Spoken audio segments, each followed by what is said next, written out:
Respecter les zones minières légalement autorisées, une campagne de sensibilisation lancée par Ma'adine Mauritanie auprès des prospecteurs de la wilaya du Tiris Zemour.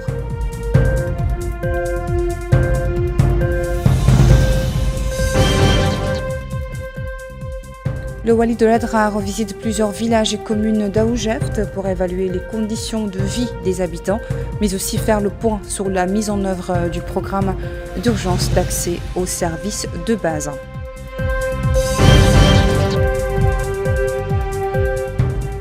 Les travaux de l'atelier formation axés sur le leadership féminin, initié par le réseau des femmes parlementaires, se poursuivent dans notre capitale économique à Nouadhibou.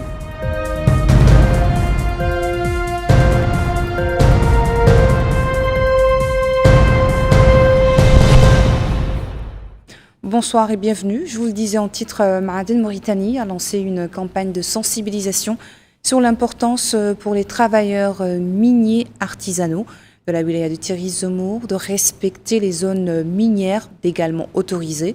L'objectif de la campagne est de renforcer la sécurité des travailleurs et promouvoir des pratiques responsables conformément aux lois et réglementations en vigueur. Aminata Khan.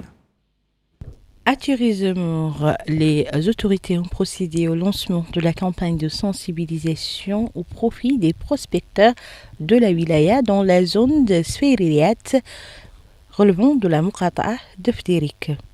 La thématique retenue est, chers prospecteurs, pratiquer l'exploitation minière artisanale hors des frontières nationales et dans les zones non autorisées, mais en danger votre vie. Le directeur général de Ma'adine Mauritanie, M. Baousman, a souligné que cette campagne de sensibilisation rentre dans le cadre des efforts déployés par l'État pour réglementer le secteur minier artisanal dans le but de renforcer la sécurité des travailleurs, mais aussi pour promouvoir les pratiques responsables, respectueuses de la dignité humaine et de l'environnement.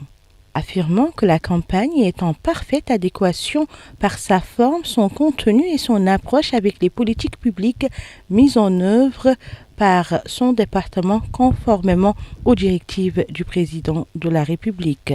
Le secteur minier est considéré comme une activité économique à dimension sociale et de développement nécessitant un encadrement, un soutien et le strict respect de sa réglementation.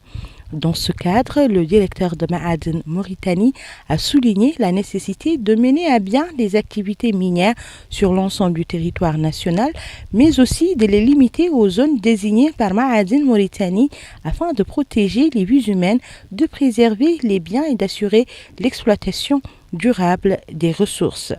Les représentants des orpailleurs ont favorablement accueilli cette présente campagne, formulant plusieurs doléances pour l'amélioration des conditions de travail ainsi que l'encouragement des mineurs.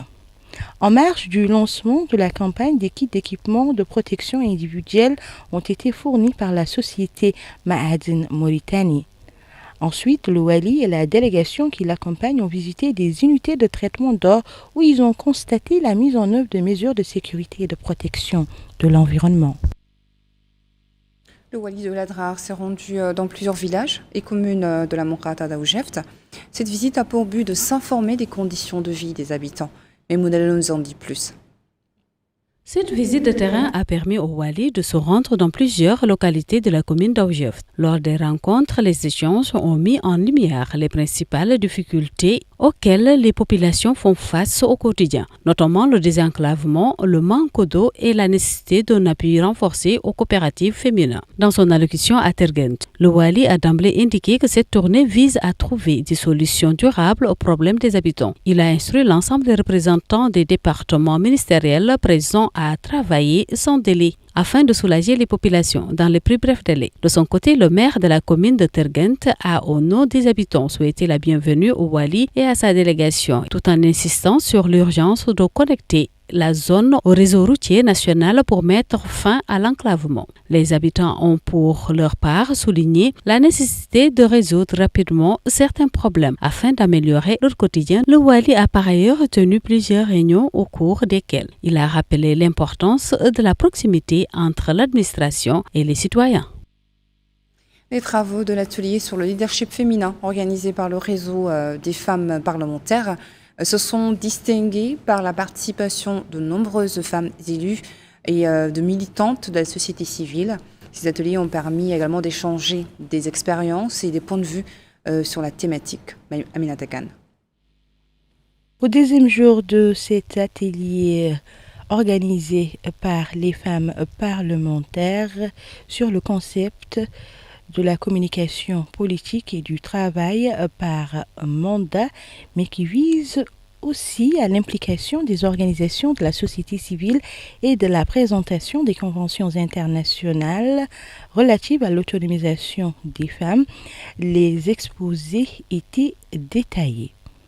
L'occasion pour l'une des députées de s'exprimer, indiquant que l'autonomisation des femmes et leur dotation des connaissances et compétences nécessaires constitue un pilier essentiel pour garantir une représentation efficace et équitable qui reflète les aspirations de la société dans toutes ses composantes.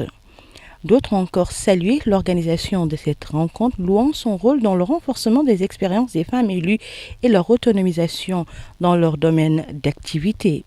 D'autres encore ont indiqué que notre pays a choisi d'œuvrer pour une gouvernance inclusive basée sur l'égalité, la participation et la cohésion sociale et que cet engagement se reflète dans la ratification des conventions internationales pertinentes. Quoi qu'il en soit, cet atelier organisé dans notre capitale économique Nouadhibou sur la formation des élus sur le concept de l'autonomisation des femmes a vu une large participation des représentantes du réseau des femmes parlementaires dans la wilaya de Dakhlet Nouadhibou et permettra de renforcer les compétences de ces dernières.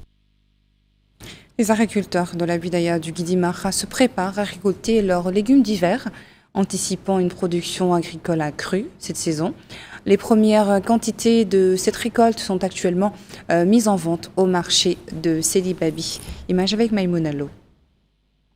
Dans le cadre des politiques visant à renforcer la souveraineté alimentaire, la wilaya du Guidimara a bénéficié d'un appui du ministère de l'Agriculture et de la Souveraineté alimentaire pour l'aménagement de 250 hectares dédiés à la culture maraîchère. Le délégué régional du département, Mohamed Arbi, a affirmé que tous les matériaux nécessaires ont été mis à disposition avant le démarrage du projet. Il a salué l'engagement des responsables des coopératives qui n'ont ménagé aucun effort pour assurer la réussite de la campagne en cours. Concernant les objectifs, Mohamed Arbi s'est réjoui de l'expérience de la culture de la patate douce à Djoguntro, actuellement commercialisée sur le marché de la wilaya. Nous avons recueilli les réactions des responsables des coopératives féminines qui ont exprimé leur satisfaction quant à la bonne collaboration entre le ministère et leurs associations.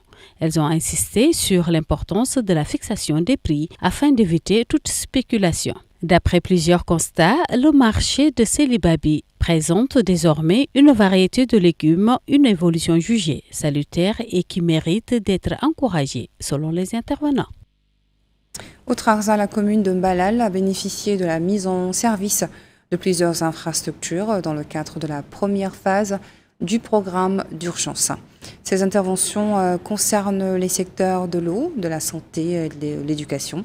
Les élus ont salué l'avancement des travaux, notamment dans les domaines de la santé, de l'éducation, de l'eau et de l'électricité, insistant sur le sérieux dans l'exécution des projets afin d'éviter la reproduction des dysfonctionnements constatés par le passé et de travailler à circonscrire le phénomène de l'urbanisation anarchique, encourager les regroupements afin de rationaliser les moyens publics et d'assurer l'exhaustivité du service. L'Institut Arche pour la mémorisation du Saint-Coran à Kéhédi contribue à l'encadrement des élèves par l'enseignement du Coran et des sciences originelles. Grâce à son programme d'études complet, l'Institut est devenu une destination de choix pour ceux qui recherchent une formation adéquate et un développement spirituel. Créé en 2023, l'Institut joue un rôle dans la mémorisation du Saint-Coran et se veut bouclier protégeant les jeunes contre la déviance.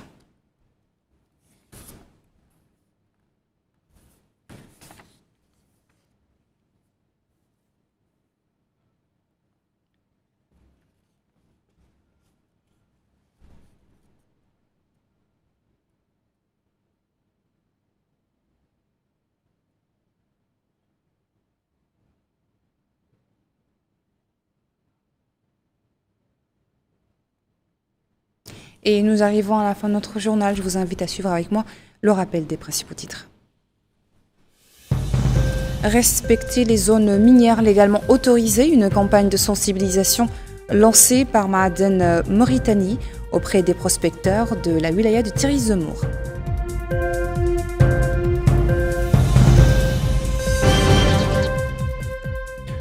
Le wali de l'Adrar visite plusieurs villages et communes d'Aoujeft pour évaluer les conditions de vie des habitants, mais aussi faire le point sur la mise en œuvre du programme d'urgence d'accès aux services de base.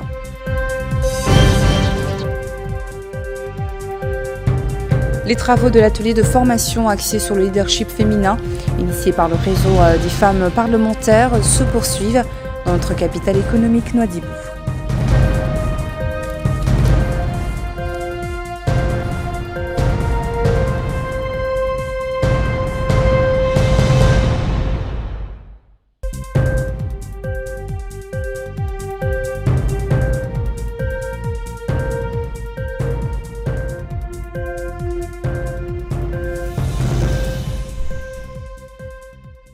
Merci, je vous retrouve demain, Inch'Allah, pour une nouvelle édition dans votre journal.